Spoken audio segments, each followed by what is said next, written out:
Welcome back to the Not Normal Podcast, where we thank God every single day we are not considered normal by today's standards. Today, I have my first ever interview on the Not Normal Podcast, and we're going to be talking about things that pertain to the fulfillment this world promises in things that are not so fulfilling, and also the contrary to the things that Christ promised. And let's see if that is something that has actually been beneficial in our guest's life today, and then we'll wrap it up by talking about some very important stuff in the world in a galaxy far, far away known as Star Wars. Those are things that interest you, and you're interested in hearing someone's testimony and the different things that they went through before they came to Christ, which is something that is more unique to a lot of people in my circles. Now, a lot of people in my circles weren't raised in church, but my guest wasn't really raised with the heavy Christian background that I was. And so we get to hear a fresh perspective that is very important for today's society, because it is more common for people not to be raised with Christ in America than it is not to be raised, or is to be raised. Anyhow, welcome back to the Not Normal Podcast.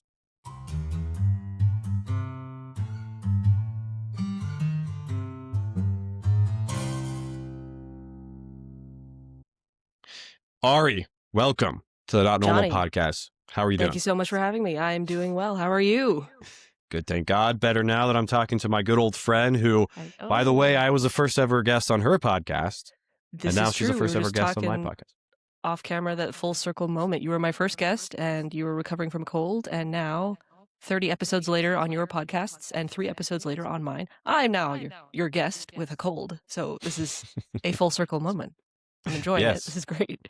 It is great. I recently was able to just go to Ari's baptism, and she hosted me very nicely, or drove me around. We went to Little Tokyo. Your background is not that you're genetically Japanese, but that your mother was raised there, so you were raised with Japanese culture. That is correct. She still writes my birthday cards in Japanese. That's awesome. Right? Yeah. So we went to Little Tokyo in LA, right? Mm-hmm. That's heart of LA. You got to see all of it. You got to see the 103-year-old mochi store. You got to see the murals. How was it like for you, actually? Because I'm not normally, this is just something we kind of take for granted here in LA, is the diverse culture. We're just like, yeah, that's there. So it's always unique for me to be like, oh, you actually want to go there? It's there and we take it for granted. But I hope that you actually had a good time, because it was fun for me. I'm like, yeah, look. Underground arcade. I had a great time, and honestly, because when we were talking about me coming out for the trip for your baptism, you were asking about, you're saying, well, do you want to go to the beach, or do you want to go here? And I was like, because last time you came to Colorado, you brought me some goodies from Little Tokyo, and so I asked, I was like, do you have a Little Tokyo, don't you? You're like, yeah. I'm like, I'd much rather go there than the beach. So I love history. I love Japanese culture. And that mochi, oh my goodness. The one sad thing about our trip is the fact that it's kind of like getting hooked on crack or something like that. There's none of it in Colorado.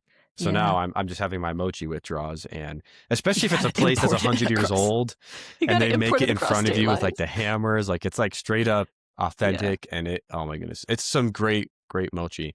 But my experience was cool. I really like seeing the old man that was playing that.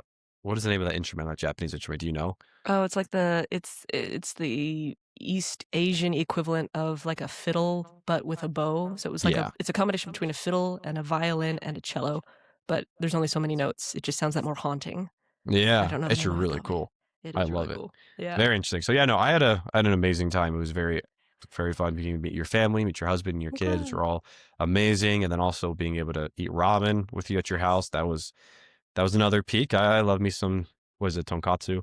Tonkatsu ramen. Yeah, that was amazing. And then your baptism was the peak, obviously, being able to see you being baptized into the death and resurrection of Jesus, which is what we're all about here on the Not Normal Podcast. And so, yeah, I had a great trip, and I'm really thankful for the time we got to spend together. And so for the guests who don't know you, though, yes, and I told you a little bit about this before we started, I want to do a little icebreaker so people can kind of get to know you. Throw some random questions at you, maybe just some one-word things, and we'll just you just say what the first thing comes to your mind to kind of give people a picture of who Ari is. Just a little fun here before we get into the actual heavy stuff here. Let's just have lighthearted words out here. So just one word, first thing comes to your mind. If nothing comes to mind, just say pass and go to the next one. Superheroes. Tom Cruise. That's pretty good.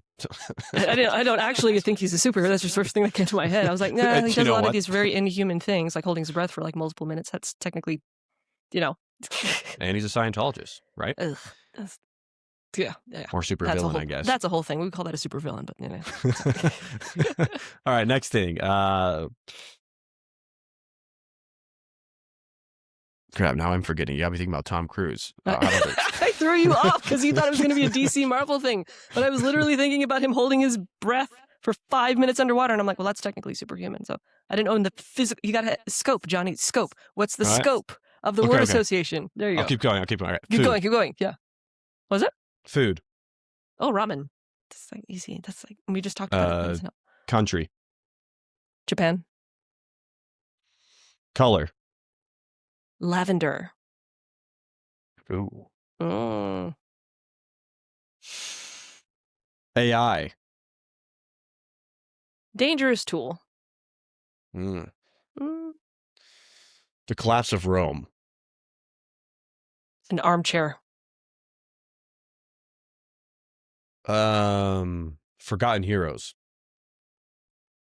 Captain Mike Sully. Ooh. False security. Blanket. Ooh. Mm-hmm. Cultural drift.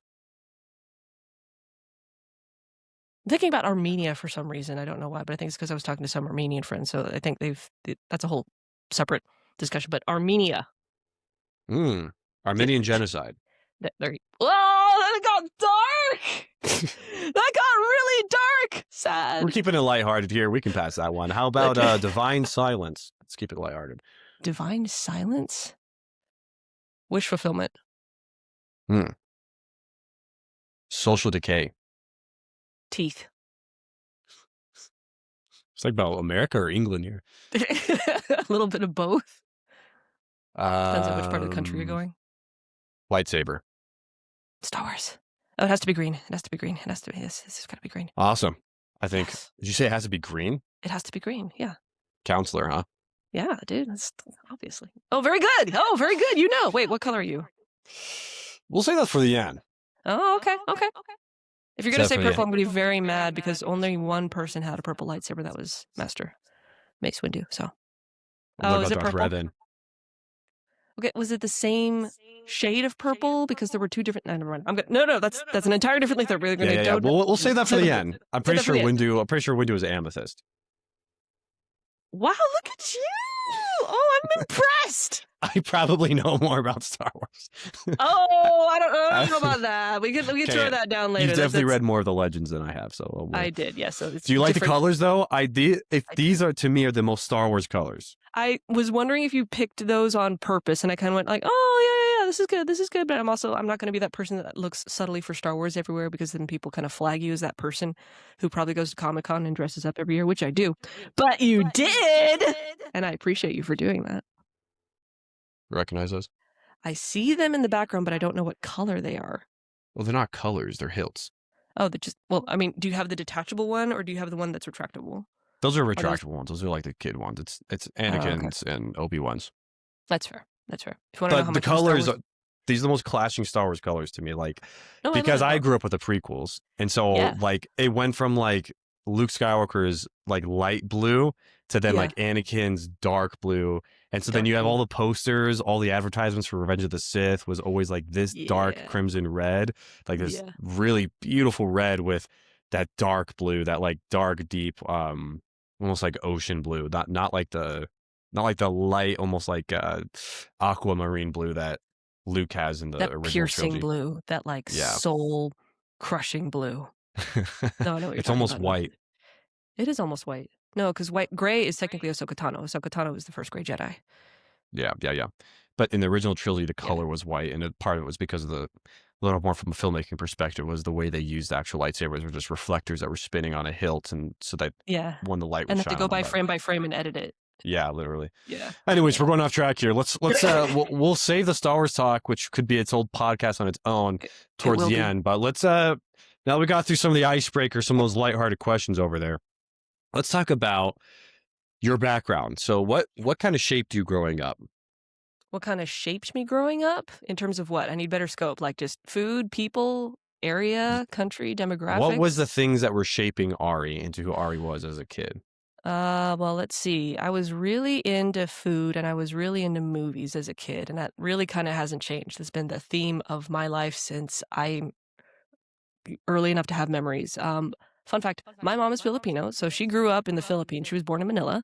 Her family immigrated first to Canada, then to Chicago, and then out to California. And my dad is descended from a long line of Danish immigrants, and they all hailed from Copenhagen, and they settled in Michigan, and he decided to start a music career. So he went from Michigan to Florida and went out to California, where they both met.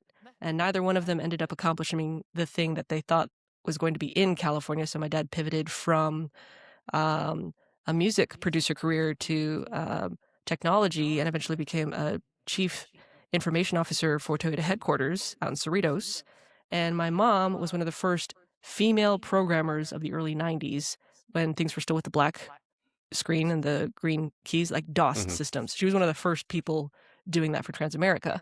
And the funny thing is, neither of them really thought that religion was important. And I've never really sat down with them and had the conversation why. My dad found Christ later in life, but my mom was raised Catholic. My dad was raised Lutheran. And the handshake agreement they kind of had when they got married was just to not really raise the kids with religion. And I know that's probably different from a lot of people's circles because that was like the foundation of everything. And you go to Sunday school, and then you graduate from Sunday school, and you go to church. I didn't have any of that at all. I didn't even really know who Jesus was or who God was theoretically until I was maybe 6, maybe 7, and it was a science question. I said, "Dad, does the wind come from God's cheeks? Because he probably has to have big cheeks to blow all the wind, right?" And I think that kind of this is a 6-year-old. I was just like, well, logically, right? That's, this guy who's making all the wind. That's probably where it comes from. And I think that was the first time my dad kind of went, oh, do they? And I mean, they were worried about it, but it still wasn't really a concern. I bounced around spiritually for a while. My mom raised us in an Orange County Buddhist church, which is where I played basketball for about 4 or 5 years. Hold We up, didn't Buddhist necessarily. church? Yes, we You were mean the like Orange Christian County Buddhist, or are you Buddhist saying church. like Buddhist temple? It is a temple, but it's called OCBC. So it has no ties to Christianity. No ties to Christianity, but it is a temple. You go to temple to worship. I didn't even worship in the temple. I literally got enrolled to play basketball because my mom went, basketball's important. And yes, there is a church there, but also basketball. And I went, all right, go with that. I guess it works out. So I just identified as Buddhist because I went, well, that's where the basketball is. So yeah, I guess, there we go. And then after wandering for a while, and food, it's always about food. I had to go where the good food was. So I just hung out with all the Japanese kids at school, and I went to a very hyper competitive high school where they basically, I'd say there's 2,000 kids who are outside of the district who go to the school. It's called a magnet school.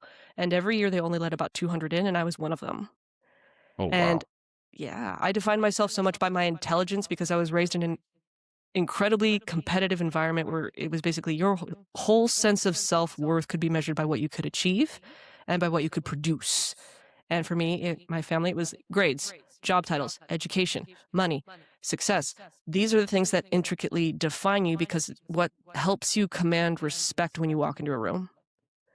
Now, I mean, at first glance and on paper, it's not wrong. I hate to say it like that, but if you look at what I'd say core American values are now, people tend to lean towards and tend to worship, unfortunately, people who have these qualities. And I didn't know any better, so I kind of went, well, look, they respect her, they respect him because she's got the title, the money, the car, the kids, the mansion.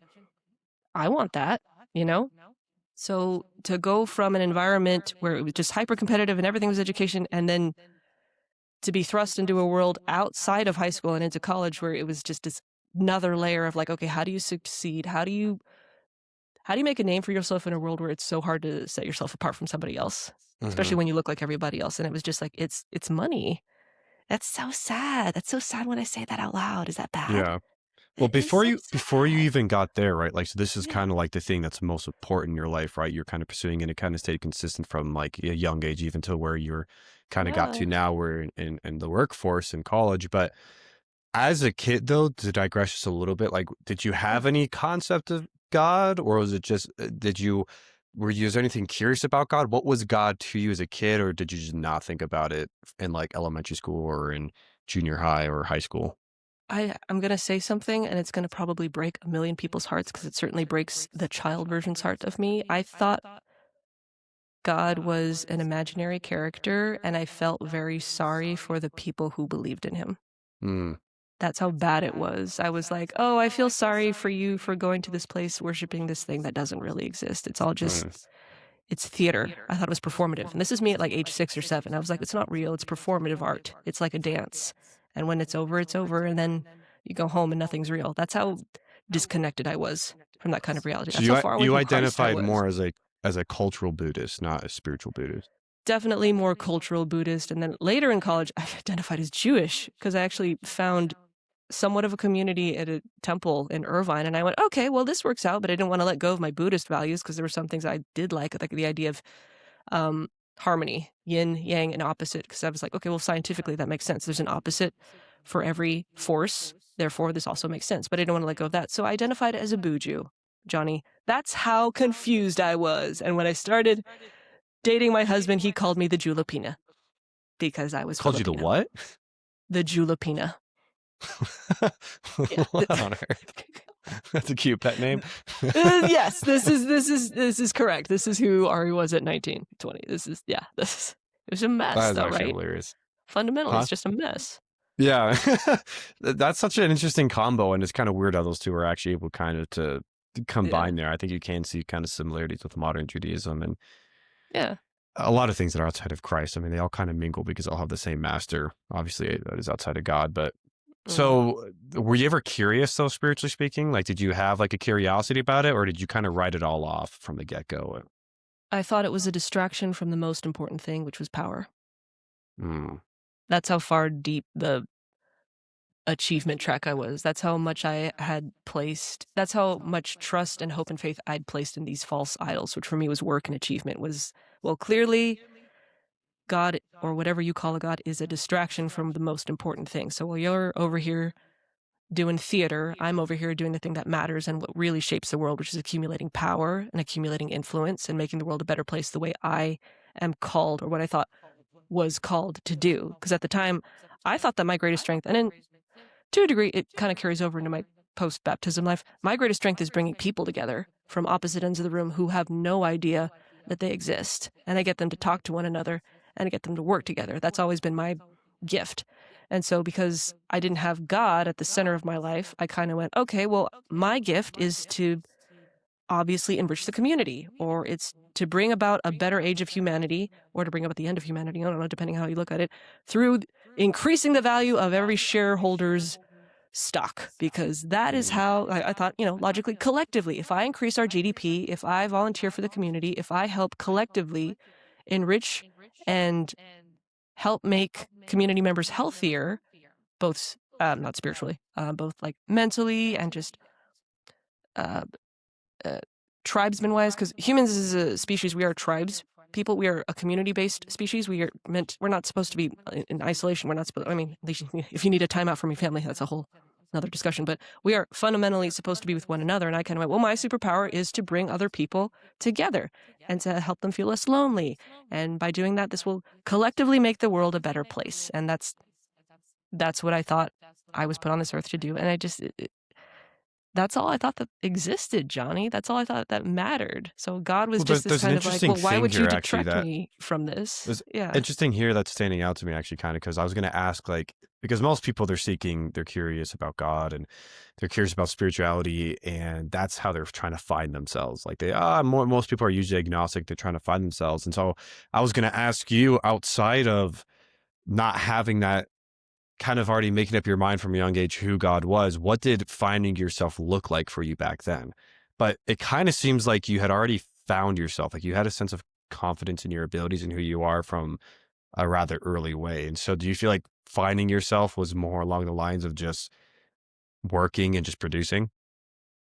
I had to find a track and a box that made sense for me. So although I had this gift, I didn't know how to control it. Because I don't know if you ever have this thing where you're just by yourself or you're in a crowd or something like that, and people somehow feel magnetically drawn to talk to you, whether it's at like a supermarket or a bus stop, and people are just like, hey, and it's not something you turn on consciously. It's just I have that energy about me that people just naturally want to talk to me.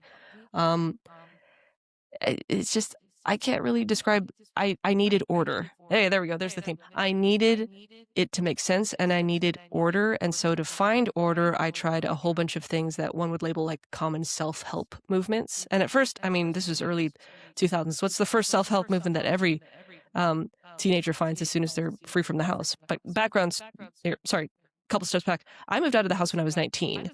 There was a housing situation, and my mom wanted us to move like 45 miles inland. I couldn't do that because my school was towards Orange County. So I basically went, no, I can't do this. I moved out when I was 19. I lived with 3 other roommates. And the key to living in especially expensive areas is to just share, a room with 4 other people. So that's what I did. I didn't have any adult telling me what to do. I had income because I was working during the day, and I was working during the night. I was going to school during the day, and I had to flip-flop depending on the schedule. And I needed structure and I needed order. So what does every unhinged teenager with money and no parental supervision do? You go nuts and you go YOLO! Is that still a thing? I know that's old. Am I showing my age? Am I carbon dating myself? I hear millennials Hashtag still YOLO. use it. I said everything was... Sorry, hang on. That might be my son. Hang on. You're good. It's okay. The AI You'll edit it audio will cut out all the background noise. So that's my toddler. Life changes when you're a parent. Okay. I threw myself into the YOLO movement. I was like, well, you only live once, so you know what I'm going to do? I'm going to push myself to every human existence limit that I can find. So I want to go to the highest building possible. I'd like to skydive. I'd like to eat weird foods. I tried a lot of like bug stuff, which is funny. Like there's like powder that they like grind crickets and use it as a substitute for flour. And yeah, I ate all the weird stuff. Yeah. No, I was weird.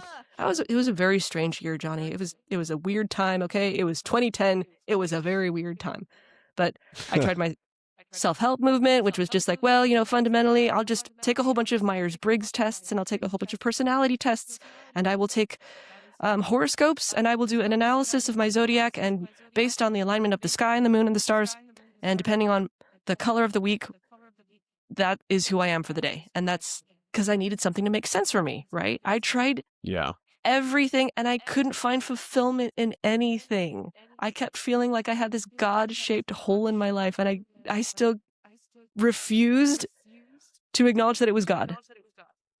That's how stubborn I was. In all of that, what were you, even while you were still pursuing all that stuff at that time, if you could remember back to the way you were thinking, what were you hoping life would eventually give you? Like, what were you trying to get out of life? What was your picture of where you wanted to be? And were these things that you were doing, they were complementary to YOLO, or were they fulfilling, or were they leading towards a path you were trying to get towards? Or was that not on your mind at all? Were you really just in the moment, the future can, I felt that I was destined for something great. And I kind of kept wanting to do this thing where I wanted to push the forward button to just kind of skip ahead to whatever the thing was that I was meant to do. Yeah. Do you feel like that was kind of like trying to force yourself to mature? Not mature.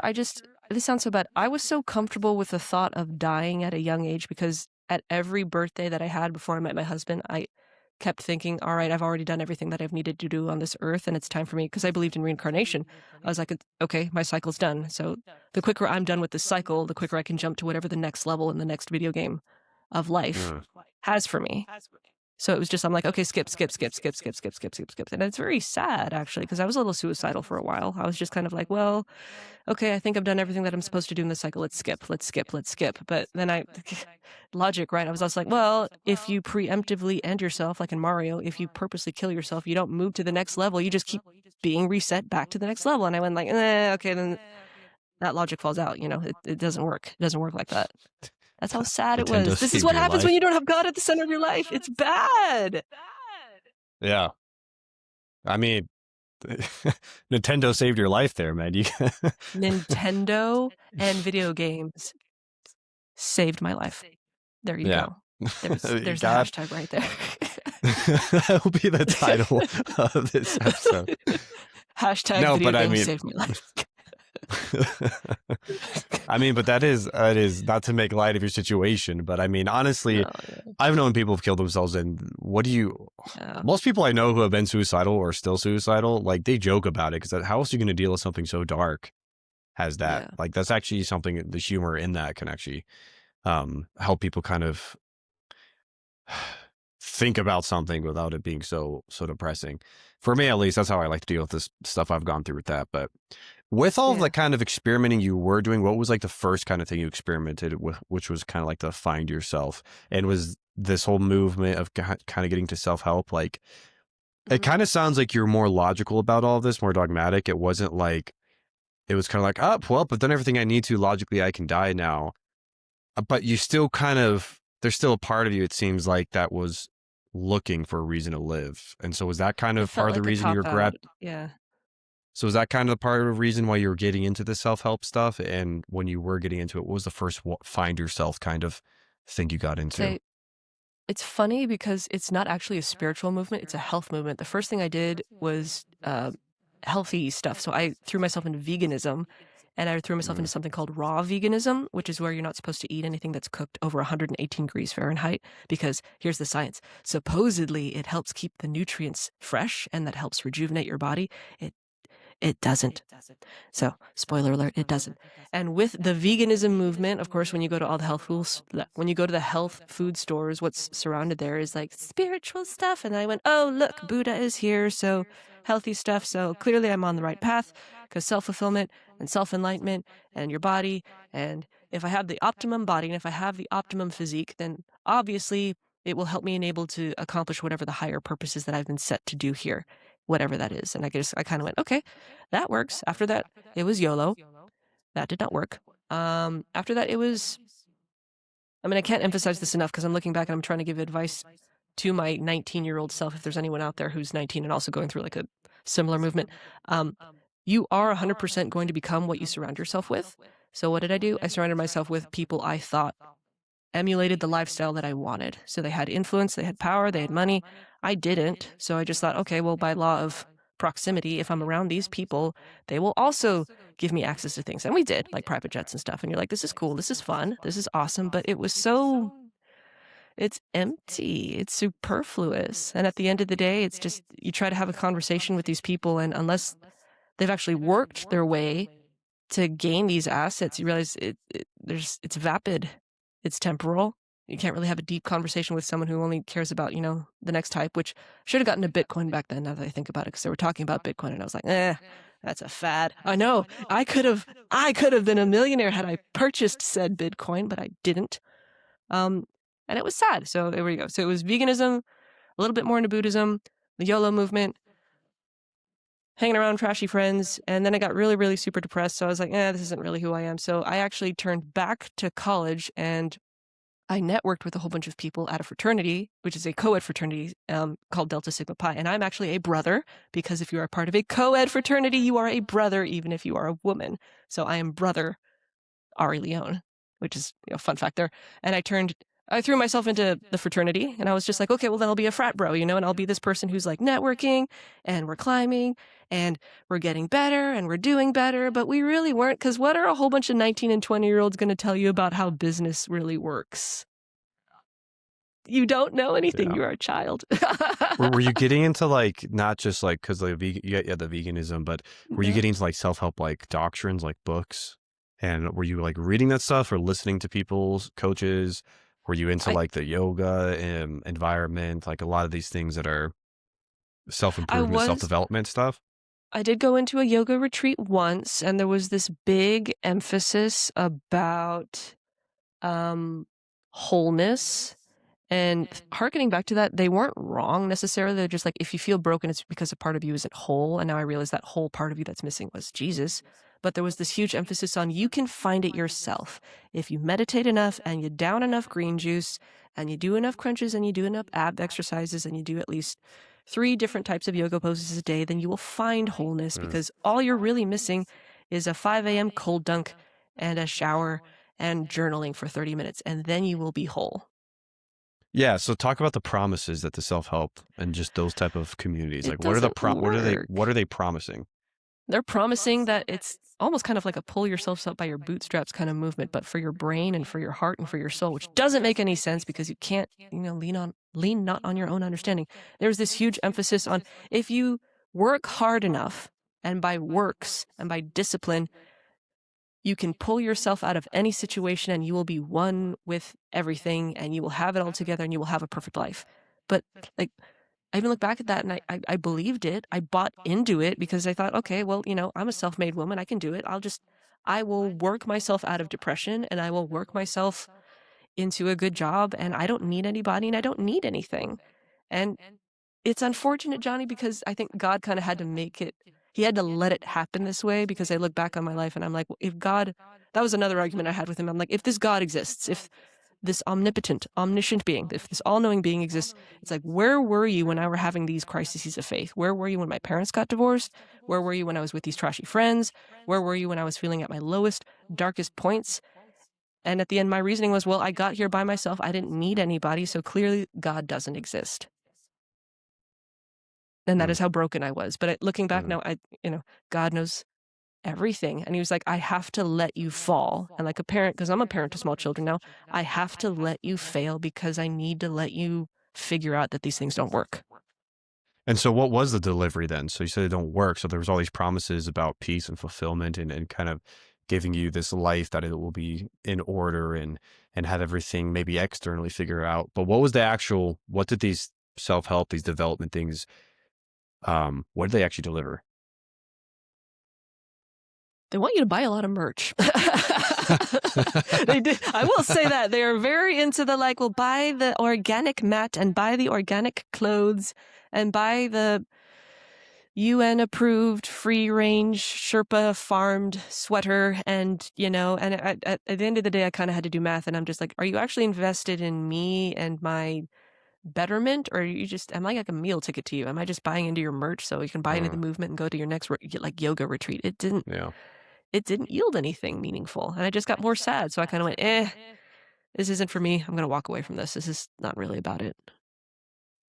And even, but there's still this huge gap though, after you kind of walked Yeah. away from this where you still weren't a Christian. And so Mm-hmm. it seems like from our conversations before too, like you still had a heavy emphasis on like being your true self. Yes. Did that actually bring any clarity to you in your life? I still believe that at the heart of every person, everyone was inherently good.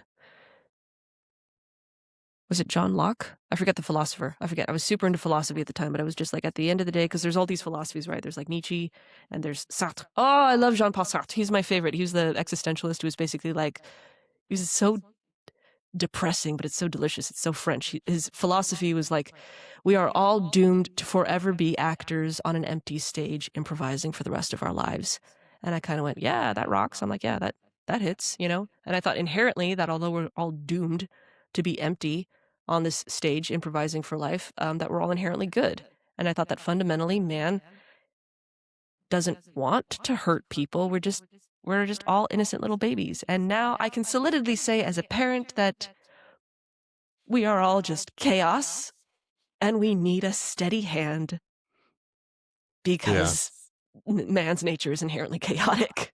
So would you say that like trying to fully pursue yourself and make yourself kind of trying so hard just to be your true self, like this is all outside of God, right? This, you're kind of past the whole like self-development. Now it's really just trying to like, it really is just me. These other philosophies, they just want my money and they don't really Yeah. deliver on their promises.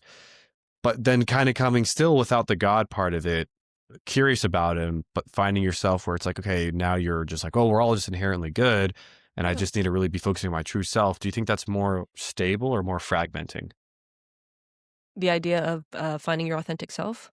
Of making yourself and Good. making your true self your now philosophy and what you're running your life by. Uh, I'm trying to understand the question. Is it like, what do I think of that philosophy now, or how did it serve me, or what do I think of the movement now? Kind of in your experience with it, do you feel like it made you more stable in who you are or more fragmented? I think it helped me put a lot of my eggs in a false basket. I think it made me yield a lot of things, and including money, because I threw a lot of money into it too, into something that not only doesn't exist, but fundamentally is incorrect because, one, it's not rooted in Christ. If you have something that isn't everlasting and unchanging, it is then by definition unstable.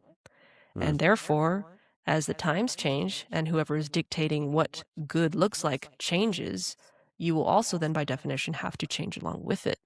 Mm. Yeah. Yeah. Okay. Yeah, it kind of comes down to emotions too, right? Like emotions are something that are very fleeting and changing always. And if your personality or even your concept of reality and of what is truth is solely focused on what you feel, it's never going to be consistent because human emotions are not consistent. I mean, try telling that's a bipolar person that their reality Yeah. needs to be based off of something that is inward. Then again, it becomes fragmented. It's not very Yeah. stable. So you kind of you mentioned a little bit before as something that was kind of foreshadowing what seemed to be your God later on, but at a young age, the expectations for production, and that seemed to grow into your adulthood. Um, did you see? This is kind of a statement more than a question, but you can take it as a question as well. But it seems like you Mm. took productivity as your compass. Yes. Productivity and pride in what I could build. I was a builder at heart. So I could build systems, I could build networks, I could build friendships, I could build. And to this day, I have this unhealthy obsession with Microsoft Excel.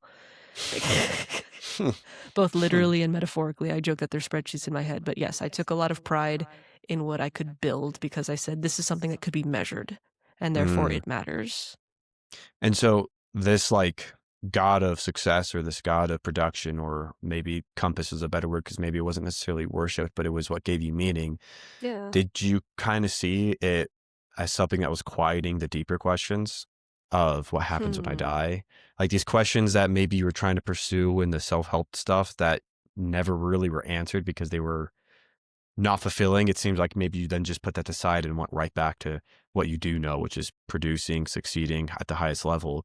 Do you feel I like pursuing that was what quieted the deeper questions about who God was?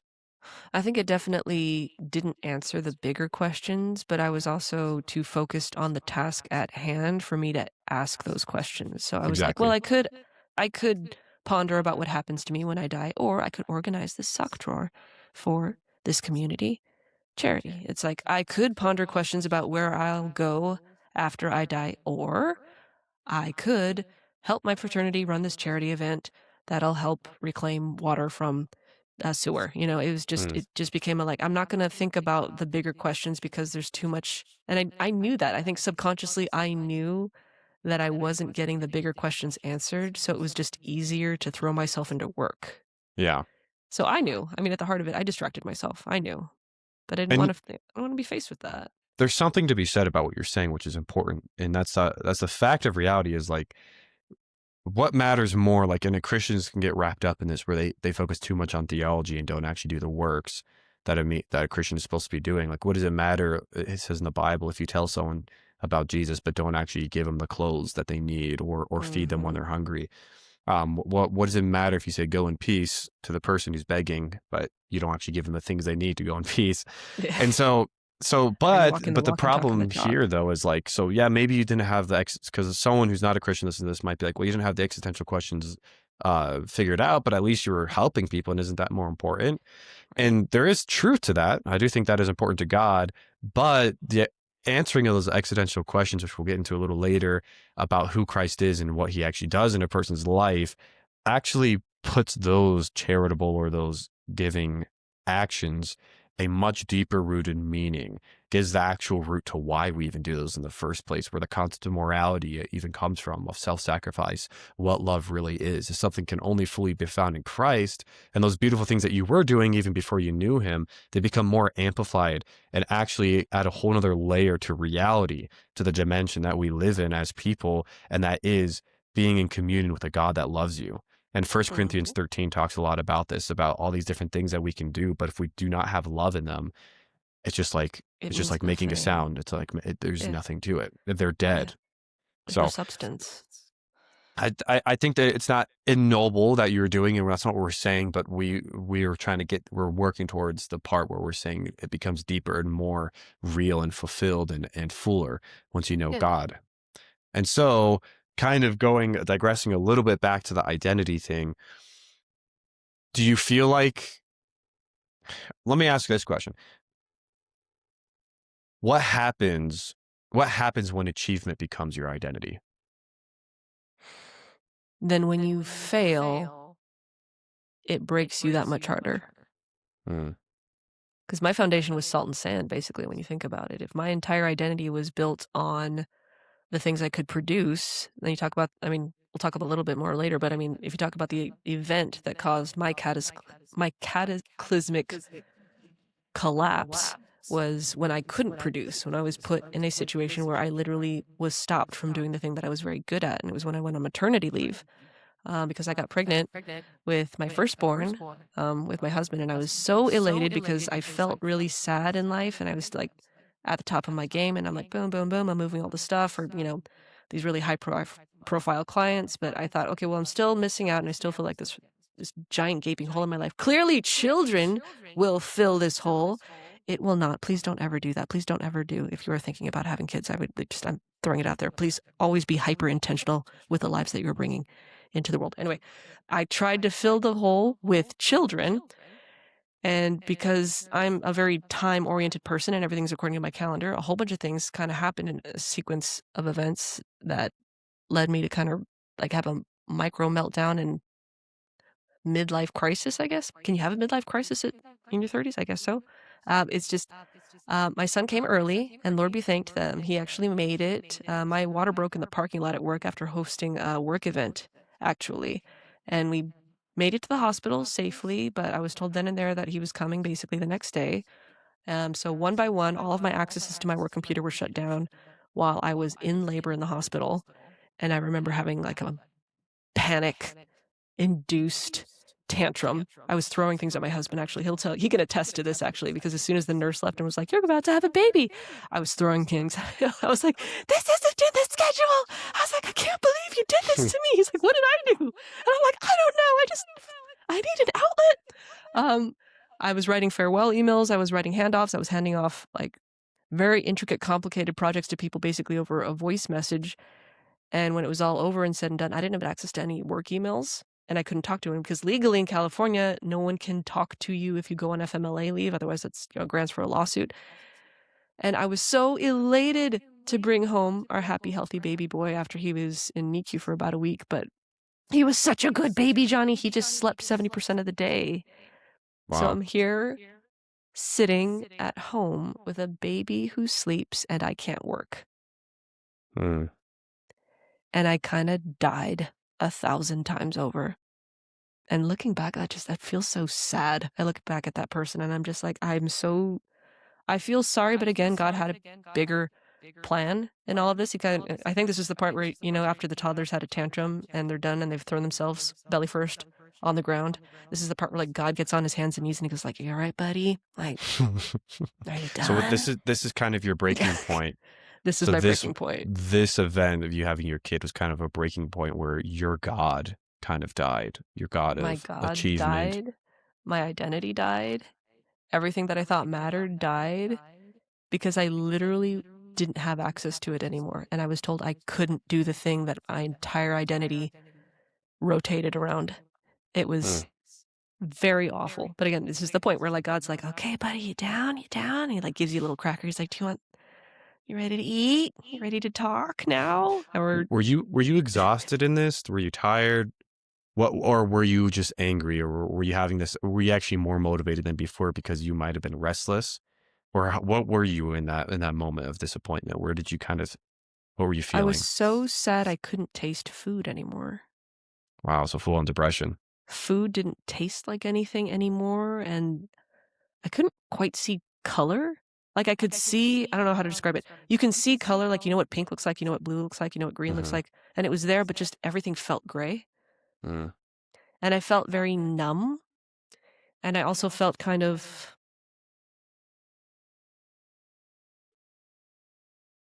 I felt like a part of the background of a movie that I didn't want to watch. That's the best analogy I can come up with. I know exactly how that feels. I felt the exact same. I'm sorry. I'm sorry. That's stereotypical depression, right? Not that it's And stereotypical and that it means nothing, but those are signs. Those are very common it's signs of. depersonalization. You don't even see Mm, yourself as a person anymore, which is awful because by all means of what you call the typical American dream, I had achieved, right? yeah. Everything that I thought I wanted. Because I was like, but I did the thing. I got the car, the house, the money, the husband, the baby, and yet it wasn't enough. And it wasn't the right thing to put my identity in. And that's why. So that's why I joke. But it's like, I got angry when I first started doing counseling, actually. And I'll always thank Lori Greninger for this because she was my mentor. But I remember telling her, I'm like, all right, well, if God's real, if God is great, if God's omnipotent, and it's just like, then why do you do that? Hmm. Then why'd you let me suffer? Then why'd you let me go through all this? And if you were so great, why didn't you intervene? Why didn't you stop it? Why didn't you? I was so angry. I was like, why would you do that? Why would you make me hurt if you could have stopped it? Hmm. So then I became like angry at God. And then I was like, okay, well, if this God is real, then clearly he's just a punitive God who only wants to see us suffer. And then it's just being a parent alters your perspective or your perspective in so many ways. Cause I'm like, I get it now. It's because I was too stubborn to just let it go. Like, But let it go. these darker thoughts about God, though, those came way later. But during this process of like pregnancy, birth, not working the job, you're not necessarily thinking about God during this time, right? You're just in that No, depression. You're not I like was, angry at God. Like these angry thoughts towards God came later once you started seeking Him, right? that is correct. Yes. So, Yeah. they were doing the origin story because how I found God. Cause like that's a interesting Yeah. We'll point get in there and in a of there. second. Yeah. Yeah. Yeah. Cause I it's want to just, just kind of marinate in this little bit of like this breaking point for you. it was Do a you, lot. It how was long did that heavy. last? How long was like that breaking point? I'm fortunate because I know it can be years for some people. It was only about a month for me because let me think. He was born in September, and then I went to church about a month and a half. So yeah, about a month. I was about like 30 days to 45 days of just marinating in absolute sorrow. It felt like years. Mm. If that Hmm. makes any sense. Yeah. Yeah. And you, so wow. So your kind of interaction with God kind of came at the perfect time, right? In the midst of. Yeah. So Because before God's we timing move is right to that, I perfect. want to Yeah. ask actually this. Did that disappointment turn into humility? I still thought I knew best. Mm.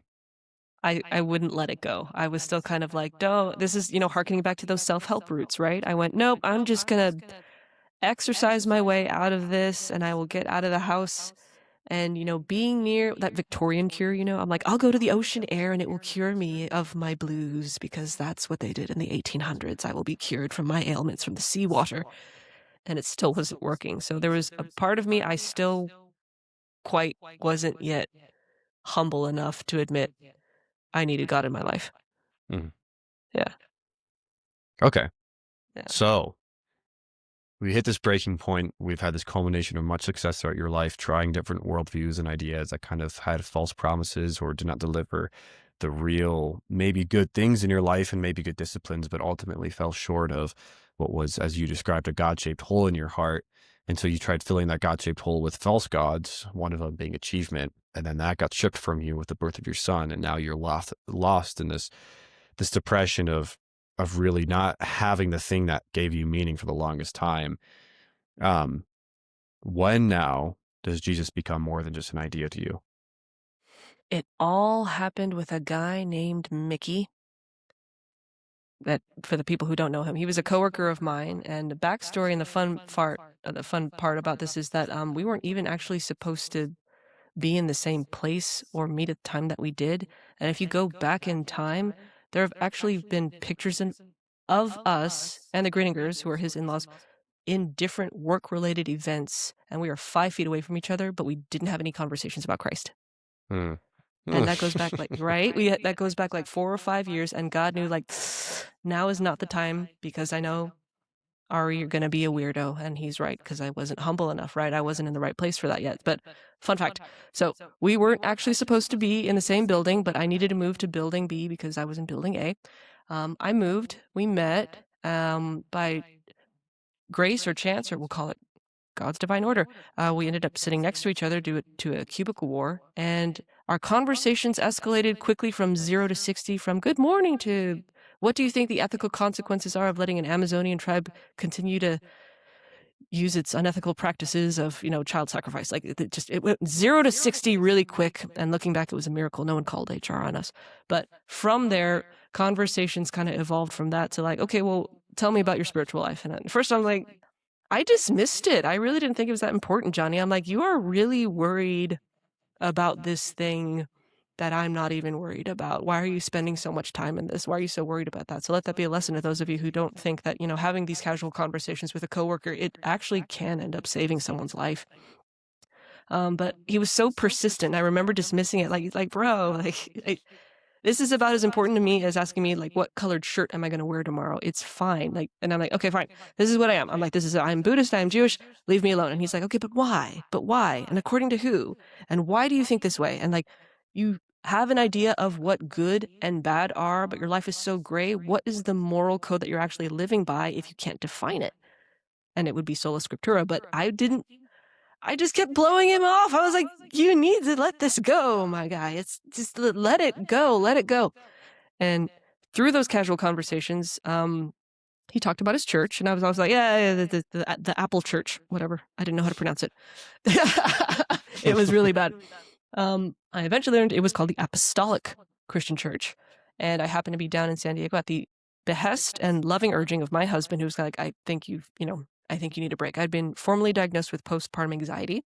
And he's like, I think you need a timeout. I think you need to go out in the world and just be away from the baby for a little bit because I'm worried about you. And I'm so grateful he did that. So I took a girls' trip down to Escondido, and we passed by a sign that said the Apostolic Christian Church of and it was actually the Church of America. It wasn't actually our church. And I texted Mickey and I went, is this your Apple Church? Is it near a Trader Joe's? Because something like that. And he said something along the lines of, no, that's not actually, this is my church. He gave me the address to his church, which was off of Ridge Road. And I remember going there for the first time because I had some time to kill. I was like, all right, let's see what this is. Let's see what this is about. And I remember that was probably one of the first moments I ever felt truly like coming home. How can you describe a feeling of coming home to a place that you've never been? You can't, right? Not unless that's, divinely ordained. That's God right there. And I was so overwhelmed by the whole experience because, I mean, it's a culture thing. I didn't grow up in church, so I was just like, this is different. I get it, but, I really don't get it. And I was about to yeet out of there before the end of the closing prayer. And the closing prayer at the time from the brother was, and let the hand of God touch whomever who has not yet felt his presence. And in that moment, I kind of felt like my heart kind of like, it opened and it freaked me out. And I was overwhelmed and I didn't know what to do. So I yeeted out of there really quickly and I tried to escape into the parking lot. And then Mickey's wife, whom I will always be grateful for, Bethany, had stepped out of the sanctuary and caught me on my way running into the parking lot and running away from God. And I will always thank her to this day, because if she hadn't caught me, that would have probably been the last time I ever set foot in a church. I was that scared. I didn't know what it was, and I was overwhelmed by the feeling, and I was so grateful that she caught me, and that she did, and she told me about her church. And then I found about the different church that was in La Puente, which was her original home church. And from there, it was a series of events that I can only describe as the attributing reason why the name of my testimony is that our God is a God of order, right? Because I felt this urging to do this, because I was like, well, look, I've checked all the boxes. I've tried everything. I've done self-help. I've done yoga. I've done success. I've done money. I've done career. I've done children. And I'm not done checking boxes. I don't know what the rest of these boxes are, but it's worth a shot. And so I thought fruitlessly, and I thought kind of, offhandedly, I thought maybe church is a thing, but it'll be a box I check and then I'll move on to the next thing, whatever the next thing is. And the moment I set foot in La Puente, I felt like that was the second part of coming home to a home I'd never known. And I remember being like, okay, all right, what's the next thing? And then you'll send me to another church, and it'll be like an Easter egg hunt, and I'll just collect all the churches like Pokemon. And once I've gotten all the churches, then I can move on to whatever the next thing is, and I will move on. Then you go to the Elite Four. And then I will go to the Elite Four, and then I will go to the Indigo League, and then I will go to the Kanto region, and then I go to the Johto region, and then I will collect all the weird Pokemon that now look like ice cream. And good music behind you and the shines. I know, right? Yes! Can you talk a little bit about the dream you had? I had a dream 2 weeks before I'd set foot in the church in Vista about a church I'd never been to. And I don't normally dream about churches. I dream about like work stuff and people stuff. But I had dreamt about a church I'd never been to. And the first time I'd set foot at the Vista Church, the front half of the sanctuary was the church from my dream.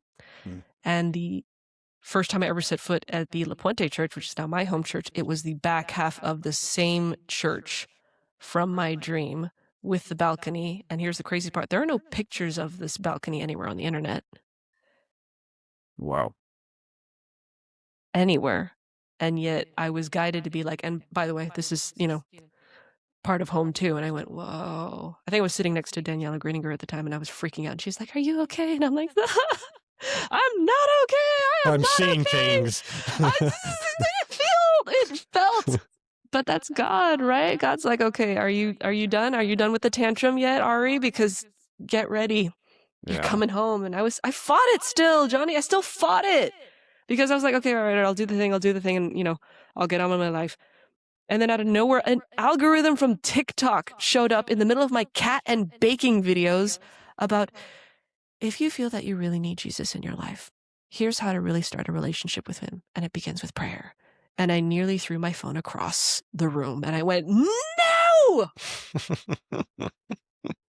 You can't stop running. You can't keep running from God, though, and that just turns into a Jonah situation. And I did not want to go to Nineveh. I was like, absolutely not. But I went, well, if God is clever enough to find me on TikTok, what would it hurt to pray and properly pray? And so I actually did the thing. I followed the instructions in the video. And I got down in a quiet place and I went, all right. I'm like, I'll hear you out. If you are there, whatever you are, what do you have to say? And okay, bear in mind here, Johnny, I did not grow up in a Christian home. All right. I don't understand. I would say the colloquialism is Christianese. There are a lot of Christian words I don't understand. And I remember hearing distinct words that sounded something along the lines of like, I would like you to be baptized in my name. I would like you to be obedient to my word and submit to me and my will and my order. It begins there. And I want you to spread my word. And these are words I'd never heard before. I'm like, what does this even, what's the context of any of these things that you were saying? And that can't be anything other than divinely ordained. That has to be God. That's scripture. That's scripture that you just quoted. Scripture. Yes. And from a book you've never read. No. The only time I'd ever read the book was when Mickey challenged me to like read passages from a book that I'd never read. And I was like, I'll read it, but only to prove that you're wrong. And then my husband was like, you're doing Bible study. Do you understand that what you're doing is Bible study? I'm like, it's not studying the Bible. I'm reading the Bible. I'm taking notes, and then I'm talking about it with someone to prove why they are wrong. That is not Bible study. That is, this is. Yes, I see the irony now. But yes, yeah. So that's when the whole journey began. It is awesome. And that journey ended up with you being baptized, what, about a month ago? It did. Lord be thanked. So you end up... was exactly, 2 years and 2-ish months later, Lord be thanked, through the careful counseling of my entire church family and Lori Greninger and Dushko Drayolevich and just everybody along the way. It is through their patience, and I would say, and the grace of God, that I am saved. And I was just baptized a little over a month ago.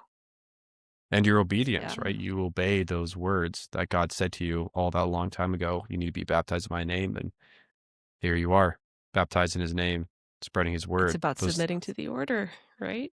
Can you say one more time, what was it that God said to you in that, when you were in that praying? He said, spread my word, get baptized. Can you say those again? What was it? He said specifically in the dream, in the prayer, he said, it opened with, I've been waiting for you to come home. He's like, my child, I need you to be baptized in my name. And it begins with submitting to my will and submitting to my order. And I have given you gifts on my behalf. And with these gifts, I bequeath upon you the ultimate goal of spreading my word. That scare you? No. I mean, someone who, like, you actually ask God a question, you got an answer back. Were you like, what was that? It's funny because people will ask sometimes, what does God's voice sound like? And I've read this somewhere. I forget where I've read it, but it's something kind of like, when you know it's him, you'll know. I wish I could say he has a booming voice of authority, or he's got a timbre in his voice that commands respect, but I can only describe it as like, when you know it's God, it's God. It's him. And Mhm. it distinctly, it didn't sound like something I would say. And those are, Johnny, those are words I don't use. Yeah. I don't say words like go in my name. I don't say words like be baptized in my name or submit and be obedient to my order. That's not in my vocabulary. I didn't grow up with this. Yeah, for a Cali girl feminist. Yeah, I know, right? I was like, what? Yeah. You don't want me to have an opinion? No. That was a whole nother discussion. My counseling was a whole other, that was a whole thing. There were so many things I had to unlearn and be like, but what about this? But what about this? But what about this? And I'm a huge contracts person. So I'm like, but where's that written down? But where does it Yeah. say that? And, I will forever thank my mentors because they were very patient with me and were like, well, actually, it says it here. It says it in Psalms. It says it in Proverbs. And they're able to, and that's why I can't emphasize this enough. It's so important to pick a mentor who actually knows what they're talking about. Because had I just gone to the internet, or if I had, unfortunately, what some people are doing now, relied on ChatGPT to just give me the answers, Yeah. that would have been a devastatingly, consequentially incorrect path away from God. One would almost say. Yeah. One thing about understanding God's or God's voice, what it sounds like, I've always described it kind of in a similar vein of what you're saying is, to me, hearing God's voice has not been that booming voice you're talking about. There's sometimes it gets my attention very clearly through certain things, but in general, it's a simple understanding. It's like hiking on a trail and you turn around a path and right in front of you, there's a tree, there's a ravine, and there's a narrow path. And as the image, the sun hitting whatever object it is, bounces it off, hits your eyes, goes through your your eyes into your brain, and your Your brain is optical nerve. processing the reflection that you're seeing, right? Like quickly your brain processes and there's an understanding, and right away oh, okay, I need to slow down here. Oh, okay, I need to make a turn here. Oh, this looks slippery. I should walk a little slower on these rocks because there's a river running across, running through it. It's an understanding, right? Like you're processing information, and it's almost like it's downloaded into you, where it's not necessarily questionable. And so oftentimes it's revealed through scripture most of the time. A lot of times it's knowing It's a pre-programmed pull towards peace. Pre-programmed pull towards peace. Alliteration there. I like it. Yeah, right. It's triple alliteration. But yeah, that's what it feels like. It's like a command that's kind of been ingrained in us, and we don't know when to act on it unless it's activated, and in that moment you just kind of do it. Yeah. Yeah. Which is funny, going back again, like, and a lot of it's always based through scripture. Like most people, I think the most solid way to understand God's will in your life is to read his word. It's laid out for you there. And God To will actually often read it, convict not you. catch the highlights on like a video or Yeah. something. Like actually read the book. You know what I mean? But And memorize it to the best of your ability, and spend enough time to it where it becomes familiar. Even if you don't remember it word for word, you can paraphrase it. And that's how oftentimes when you're talking to God, he answers you through scripture. He brings things to your remembrance that you've read before. And that is oftentimes how and that's funny because that's exactly how he talked to you before you even had read his word, really. He was bringing scripture to your mind, answering your question. And that's a solid way in which you can actually tell whether or not it's your voice, Satan's voice, or God's voice. Yes. So that's good. Okay. Running out of a little time here. So let's just move along a little bit more here. What does Jesus offer that the world can't? So you found him now. You went through this whole process with your life story we talked about. What is it now that Christ offers you that all these other things fell short of? Peace and permanent alignment with the guiding force, path, and purpose that no man-made definition could ever offer. Like,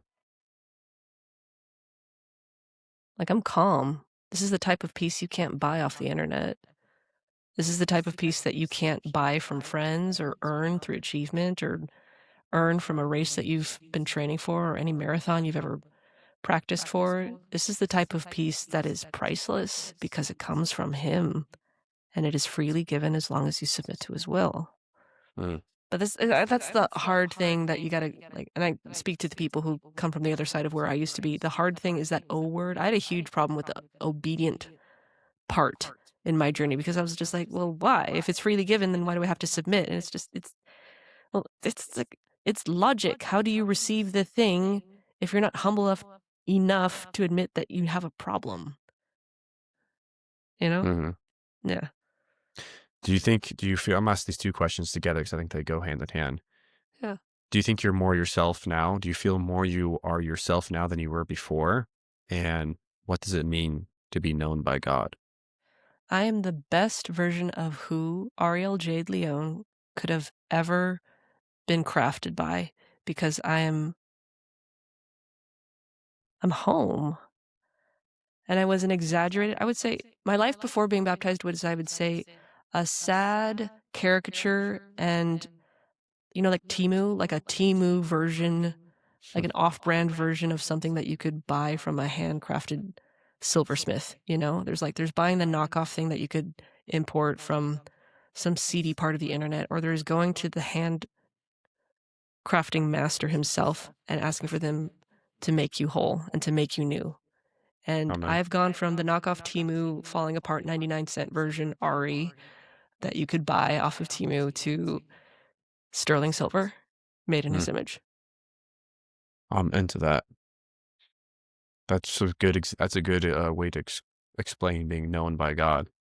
Yeah. What would you say to someone who's deep in the self-discovery maze? Are you happy? And at first blush, because I know the first thing I would answer is like, yeah, no, totally happy because my endorphins in my Fitbit say that my algorithm is at optimum peak human capability. And I would dig a little deeper and it just like, but are you really happy? And if they say yes again, I'll be like, then why are you still measuring these things? Then why do you need an algorithm to tell you that you're worth it? Then why do you need metrics and a calendar and a color-coded red light, green light, yellow light system for letting you know if your nervous system is regulated? Because 9 out of 10 times they'll be like, well, that's how I keep track of it, because that's what was me, right? I was like, well, if I don't know where I am, if I don't have a human-made or a computer-generated feedback mechanism to tell me where I am, then I don't know if I'm good or not. And then I caught you right there, and it's like, so you don't know if you're happy, which means you're not. If you need someone else to tell you you're happy, it means inherently you're not. That's really good. Yeah. So then why is Jesus not just another option on the spiritual shelf? Because he's the only option that matters and the only option that should be there from the first place.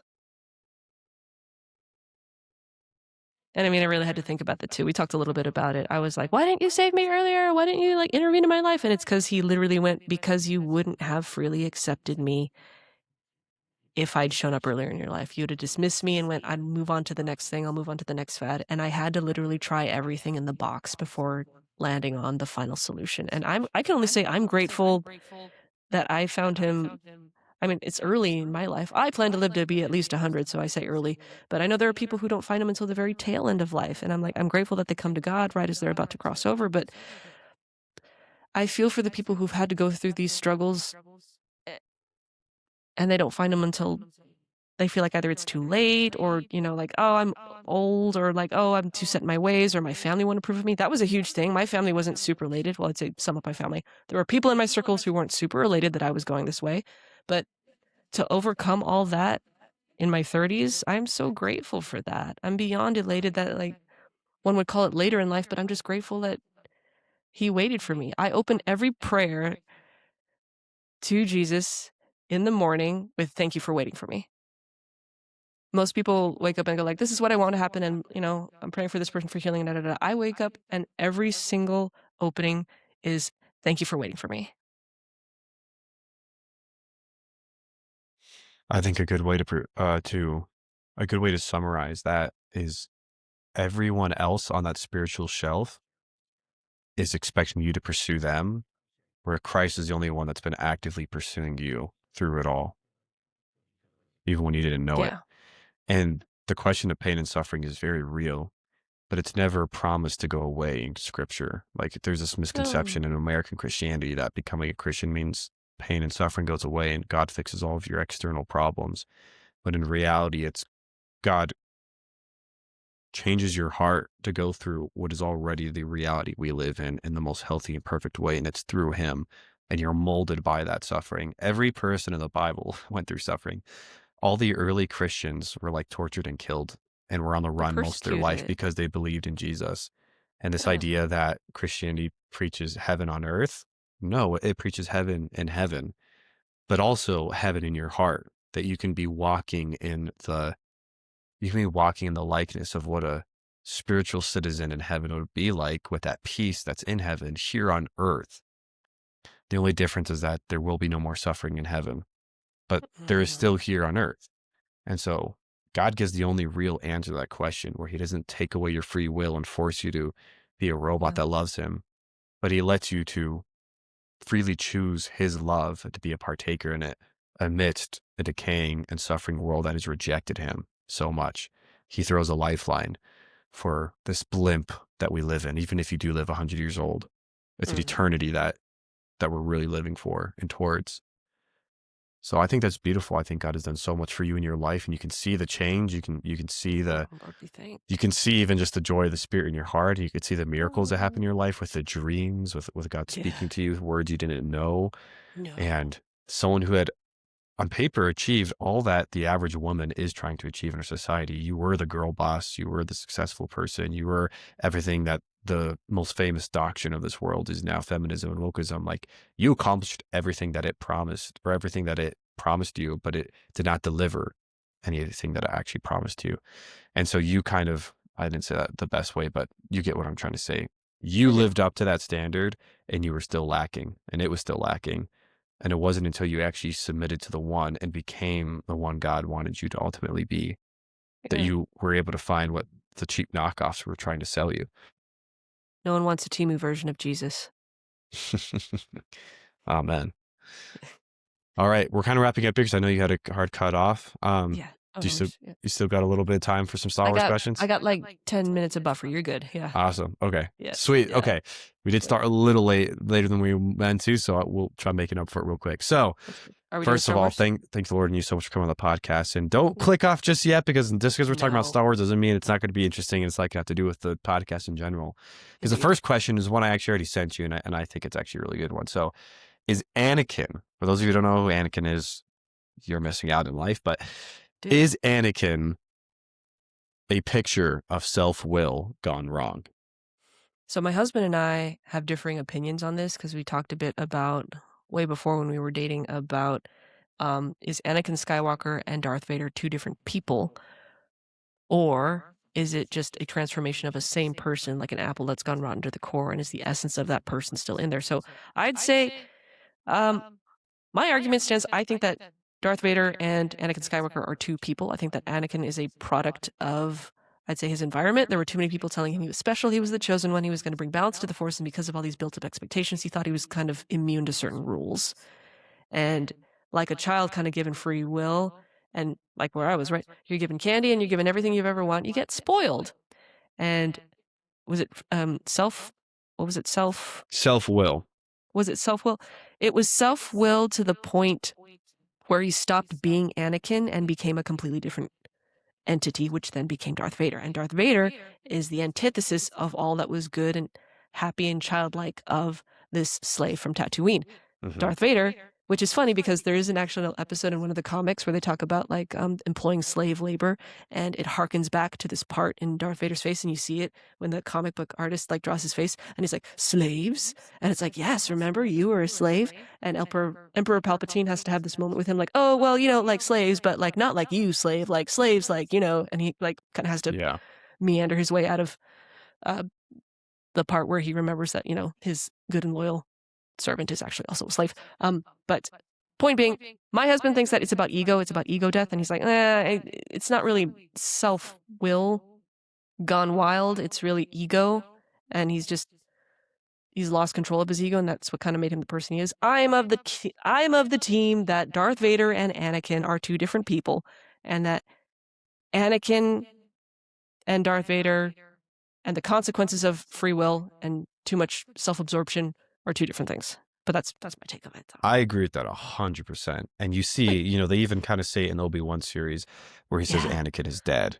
And Darth Vader essentially says the exact same thing to Luke, his son, when they're on Endor. And he's telling him, like, Obi-Wan's basically right. Your father was killed by Darth Vader. But the fact of, and with the self-will thing, right, like, Anakin is still the one that restores balance to the Force. It's not Luke. It's the Force uses Luke, which I think the Force is an analogy for God. I Yeah. think it's actually a pretty good one. And Yeah. you see, Anakin is following the Force. The Force, he's the strongest Force wielder to basically ever exist, and Yes. he's literally he's Canonically. born of a virgin birth. He's He manifested is. through the midichlorians by Darth Hmm. Plagueis, an evil Hmm. person, but creates him through this slave Sheev, and he Hmm. becomes like basically the human incarnation of the Force. And you see that because there's a good and the light fighting within him. But because Hmm. of his ego is a little bit in there, but not even ego, because of his desperation and his need to be in control because of ultimately fear of losing his wife, he submits to the darker side, trying to use what was immediately in front of him. And you see An that because alternative master. yes, and you see that Hmm. actually in the moment where the Jedi Council goes to arrest Chancellor Palpatine, and Hmm. they have him. Anakin has the ability to kill him right there, and in He does. fear he looks at the council, which is actually a good representation of the church. I think the Hmm. church that had failed him, he looks at the council that really had failed him and it become way too much of a political organization than actually what it was supposed to be, which was the servers of peace and of balance. And they in themselves had basically become a augmented version of the dark side, and he sees the failure of them. And in the midst He of saw the the bureaucracy. Yeah. yeah, and in the midst of that fight between Palpatine and Windu, he can lean. He has the temptation of Palpatine can really give me immediately what I want and save me Hmm. from my fears. And so he gives in to his own self will of trying to control it all. And then he ends up losing himself in all of it, kind of where you were, where you lost Yes. yourself in all of what Yeah. the darkness of this world was promising, which the light side could have still given him. He still could have brought in peace Could to the have. Force. But It- again, everything in like God's will, everything in accordance with the Force, it had to happen in that order. and I don't know if it had to happen, but it did happen. And the Force, God Mm. has the grace to let it happen. Like the Force was still patient with Anakin, and it was Hmm. still pricking in at his heart, even in the shell of Vader. You see it Hmm. in the comics, you see it in Legends, like that moment with the slaves, where parts of his past. There's parts in Legends where Vader goes and visits the grave of Padme. I His saw that. Yeah, I read that I one. have the comic book Yeah, right yeah, here in my yeah, room, yeah. and he Yeah. goes and he visits that grave of his dead wife that he killed on accident. When the whole reason he held on to this dark side was to save her and ends up killing her in the process. Major spoilers, obviously, but you see him If you haven't having watched the it by now, glimpses of the dude, get out Force from under a pricking rock. his heart. But then God or the Force sends his own son to come and to Yeah. really break that shell and to Yeah. actually in that moment when he could have done what Vader did and Luke could have given into his self-will, throws Absolutely. his saber aside. Yeah. And ultimately the Forces, and this is why I don't consider any of the sequels canon at all, because they completely discount the entire story that Lucas wrote in the original trilogy. Mm. But he goes and he brings Fair. balance back to the Force again. And so Yeah. I agree 100% with you. Anakin and Vader are two shells of the Two same different person, people. but Yeah. definitely different people. Like Yes, thank you. they're two different paths of one who submitted to the light side of the Force and waited on the Lord, and then one person who just tried to take control and try to make the Lord their A force, their version will. of a self-help movement, if you will. Exactly. Uh-huh. Yeah. You're trying to make it come from within yourself. You're trying to Hmm. Vader was pulling from his anger and hate, and that was powerful. He was pulling from the Force power that he thought he controlled, and Yeah. Anakin let the Force eventually control him, and that's how he was able to not just through his redemption, but fully understanding what the Force really was and submitting to its will. He becomes Hmm. a Force ghost and is actually able to become one with the Force the same way Qui-Gon did. Which have you heard of the theory of Qui-Gon kind of in the spaces between spaces appearing to Anakin right before he dies and teaching him how to become one with the No. Force? Would love to hear that theory, but no, yeah, I mean, that's the only reason why at the end, in the edited version anyway, it's Anakin who becomes a Force ghost, not Darth Vader. That's why Mm, I'm like, aha, you see? exactly. It worked. I Yeah. like the edited version. I know people don't. I like it where they make him his younger self. Yeah, not the other. Yeah, You don't that like one's the not other bad. actor? That I one's not mean, bad, but it still holds. I have that on VHS if you still know what that is. I'm yeah, hoping it'll like I'm not fetch me that some money one day, young. All but right, I grew up with VHSs. Come on. I don't know. Some people are like, I had to tell an intern the other day what a floppy disk was. They thought it was a 3D printed icon of the save symbol in the upper right hand corner. I went, no, it's actually it holds That is from stuff. the time Star Wars made it. Okay, so Yeah. what what does Star Wars mean to you? Ooh. Star Wars is kind of like a philosophy. I'd say more than a way of life, because it's too easy to throw yourself in that lot and just be like, I'm a nerd and I collect everything and I've got all of the stuff, and I do. Let's be perfectly clear. I have everything that the quintessential nerd Where's should mine? have. Yes, get it out.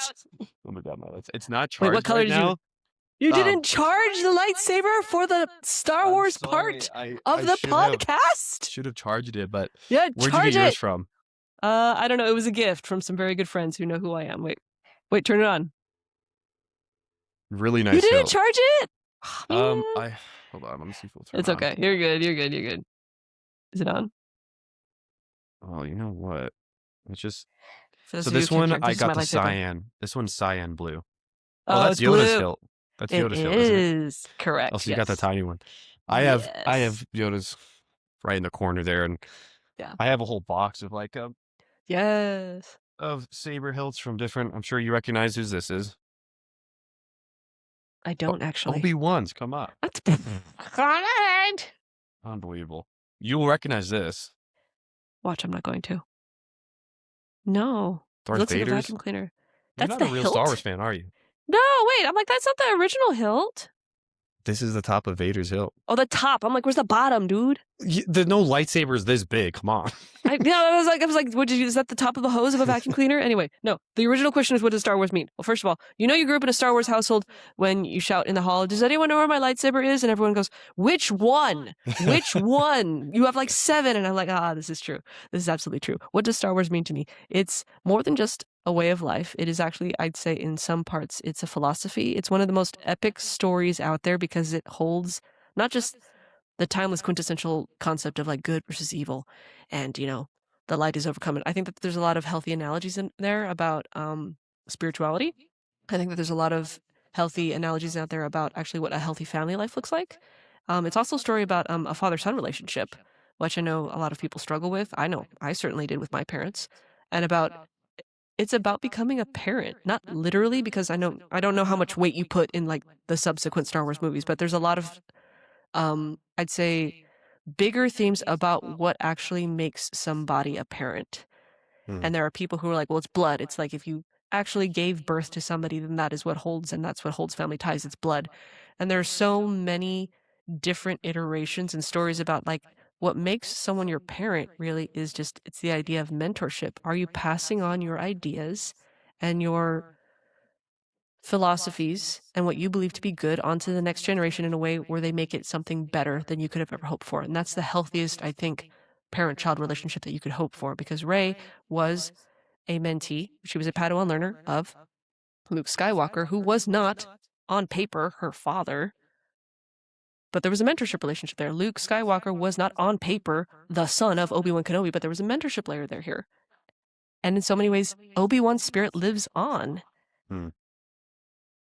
It's just, yeah, those are the themes. So it's life, it's philosophy. There's a lot of healthy parent-child relationship themes in there, and there's like philosophical elements in there. When I was Buddhist, there was a lot of like Buddhist philosophies in there, but now I see a lot more Christian I see a lot more Christian themes becoming a Christian in Star Wars than I do Buddhist themes. And I'm kind of like, oh, see, it was there in front of me the whole time. I'm out here writing Star Wars fan fiction when I'm 6 years old, not knowing that this will not only become an intricate part of my life and my spiritual story, but larger themes of it will be revealed to me upon giving my life up to Christ. That's what Star Wars is. Yeah. That's awesome. Star Wars was my safety blanket. Mine too. It's a throwback. Yeah. It's very nostalgic. It's very nostalgic, and it means a lot of the same things for me too. All the philosophy, a lot of just the world is cool just for a guy in general. Like it's very cool, but the Force, which kind of comes to, I think, will say a lot about a person's view of Star Wars and what it means to them. When I ask you, kind of what we talked about earlier, your Jedi color and what it means. I'll tell you mine after. I am green. You catch me right on maternity leave, brain, so I'm going to forget a whole bunch of words. But basically, it's not the person who sits there and gathers the knowledge. You are the goer. You're the goer and the doer. You're the executor. And I'm like, that's who I am. I'm not going to sit here and be this like accumulative wizard of all-knowing things. I want to be the person who goes out there and executes peace on behalf of all. I have to break it to you. That's not green. I know. That's why I was like, I'm going to forget a whole bunch of words Green here. is counselor.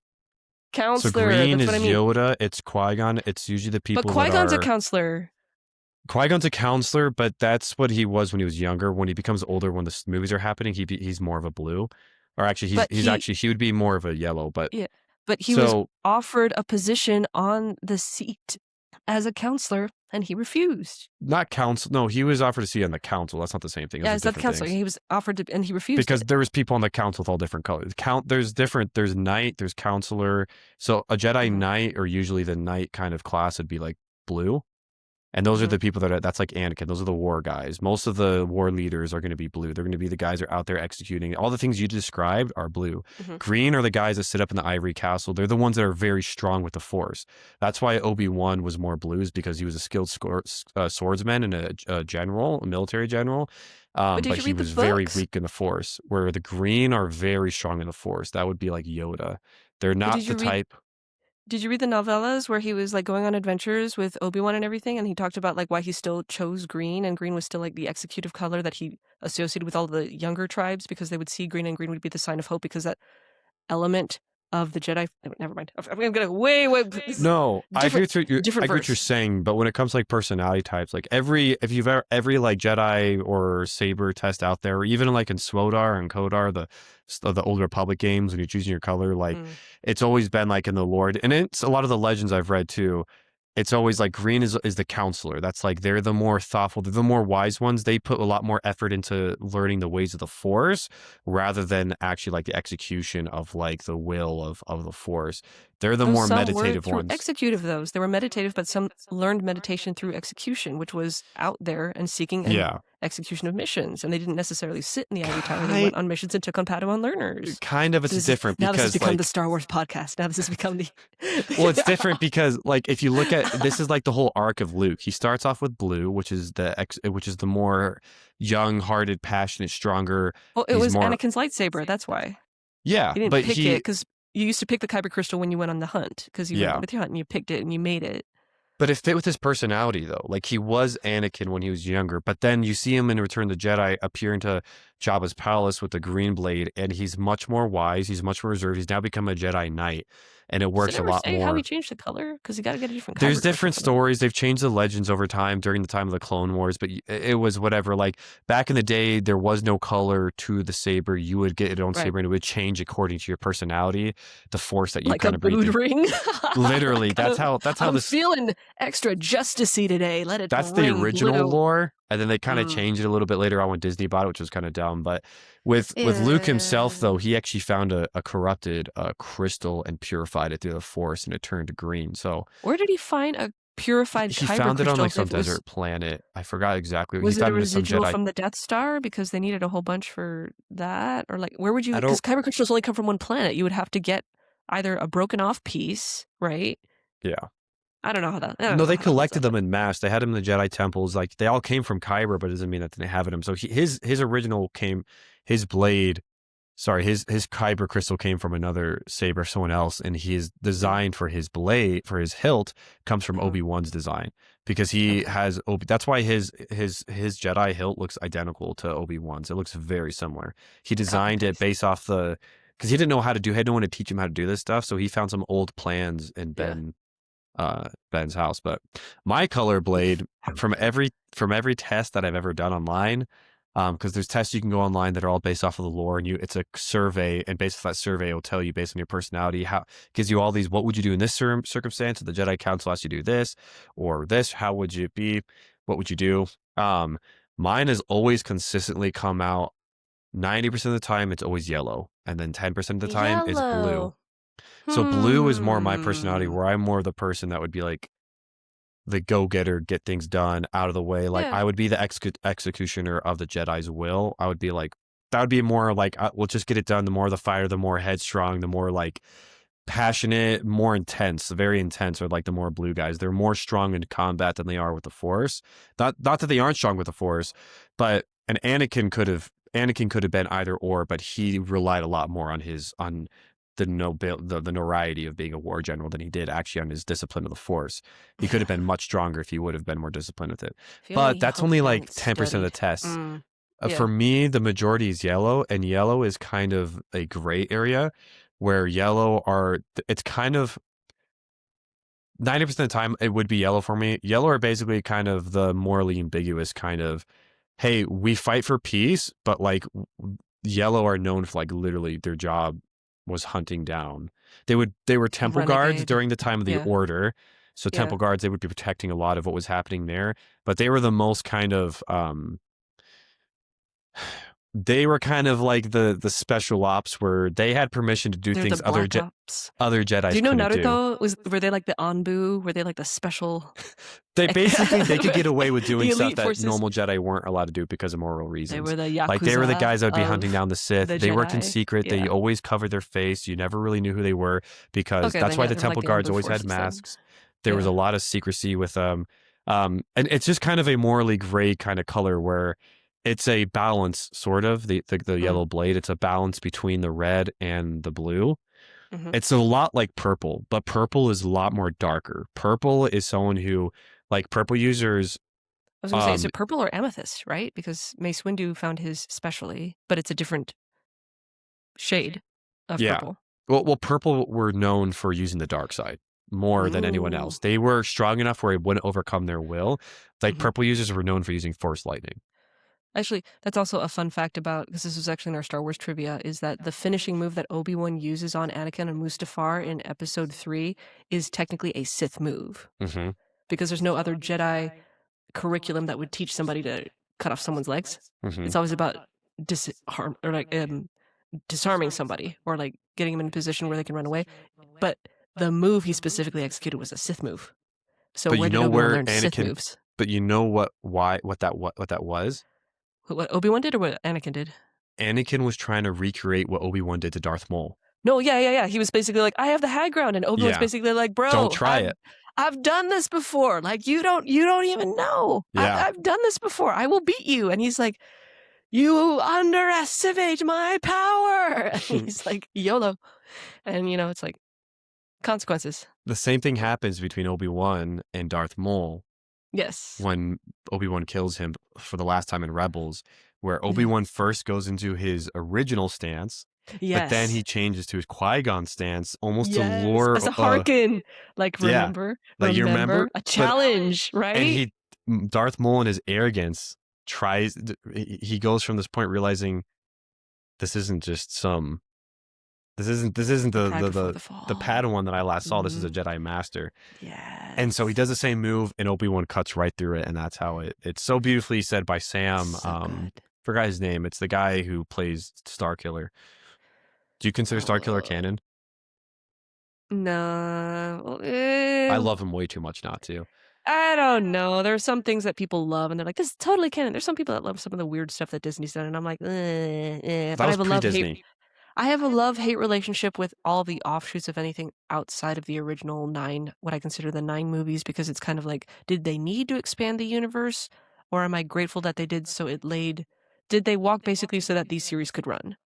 Like I love Clone Wars. Clone Wars was actually funny because it started off as a kid's show, and then you rewatch it as an adult, and you're like, dude, these are war crimes, and you're like, oh, ooh, like what was 12-year-old me watching? It becomes after season 4, it becomes very adult-like, and that's what that's. Have you seen the new Darth Maul show they're coming out with? No, I haven't. So Darth Maul has his own TV show coming out that's in the Clone Wars style by Dave Filoni. Okay. All right, it looks as long as Filoni's involved, I'll watch that because I'm like anything else. I'm just and that's like. Do you consider the sequel canon, or which have sequel? All of them? 8, 9, and 10. Or 7, 8, and 9. I mean,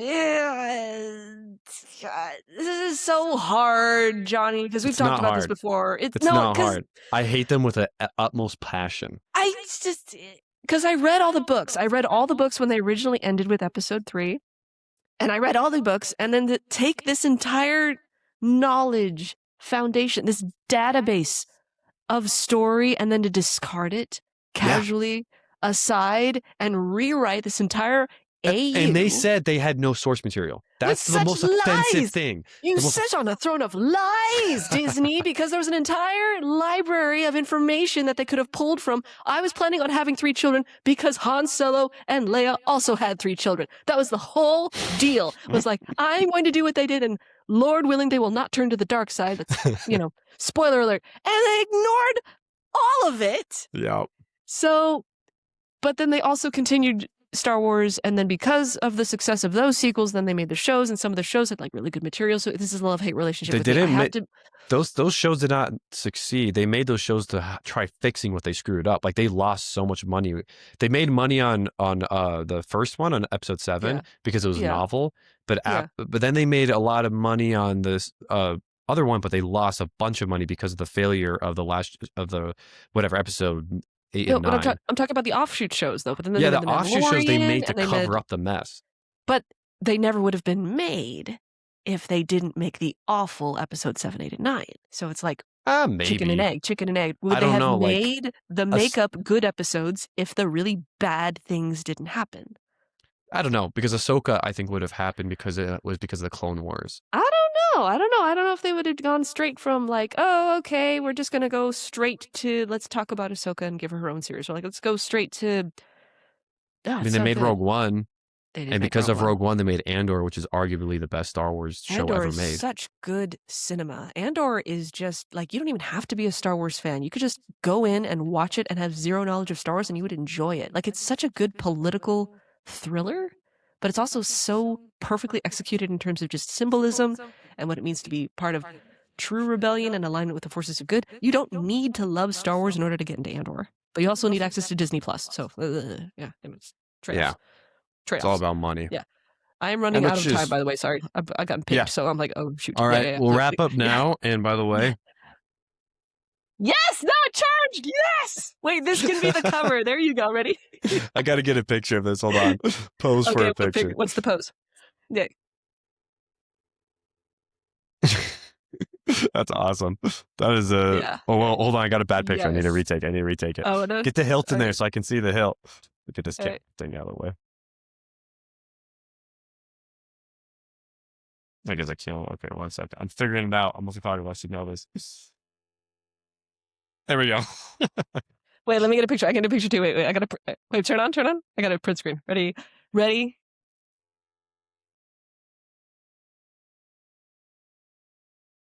All right, I got it. Thank you. This one has 3 different fonts on it. Oh, it's more nice. of a... Do you also have the motion sensor thingy in here so like it can sense when you hit something and it does the sound? We're such adults, ladies and gentlemen, by the way, because here we are in our 20s and 30s with like toys. So there you go. These aren't toys. These are weapons. All right. It's a collectible item. No, it's expensive. I don't say toy because then my son wants to play with it, and I'm like, no, this is mommy's very important work utensil. I bought this in high school, and I think it was like $120. Not bad. This is actually good. This is Saber Forge. Oh, that's nice. I don't know where mine came from. It came from a friend who knew I was in a dark place and got me a lightsaber to cheer me up, and it worked. So. Well, thank you, Ari, for coming on the show. Thank you for talking Star Wars faith and being vulnerable enough to share the story and the difficult things you've gone through in your life. Pray for God's blessing upon you and everything that he's working in your life. And everyone, Ari has her own podcast that she's picking up again after going through another baby, which is a lot of work. We're thankful for the fact of the episodes you have made, that you want to make more of them. So can you kind of shout out your podcast and your socials? It's called The Unabridged Podcast. You can find me on Instagram and you can find me on YouTube. We are rebooting it. I've only made 3 episodes, but we're going a different direction. You can catch me on there. And Lord be thanked to you, Johnny, and all that you do. May the Lord continue to bless what you do on this podcast and everything that you're doing out there in the social media space. I say, because I know there might be some people out there, I was talking with someone about this, where there's doubt in like, does the world really need another podcast? The answer is if it's for Christ, it absolutely needs to be made. And there's no such thing as saturating the digital space with enough Christian content. There needs to be more. So Lord be thanked in all that you're doing. May he continue to bless what you're doing. And the Lord be thanked. Yeah. I think everybody should have a podcast. I don't care if you're a good public speaker or not. If everyone was saturating like you're saying, the environment and the online space with God-centered content, there'd be a lot less nasty stuff on there. But garbage content. Exactly. Garbage AI cut content. Yeah. That's a whole nother conversation. We'll have you on again, and we'll maybe talk a little more Star Wars. Maybe next time a little more Lord of the Rings. And we'll, look at you, Lord of the Rings too. Yes. This is my new favorite podcast. We're just going to talk about fandoms for hours and hours. It's going to be great. Honestly, That's what this Not Normal podcast is about. We're Yes. not normal, and I love it. We're So not. But there is no such thing as normal. Normal's a setting on a dishwasher. I'm gonna start using that from now on. All Do right. it. All right. You Yeah. have a wonderful rest of your night, and thanks for you again. We'll talk to you soon. Talk to you soon. Take care.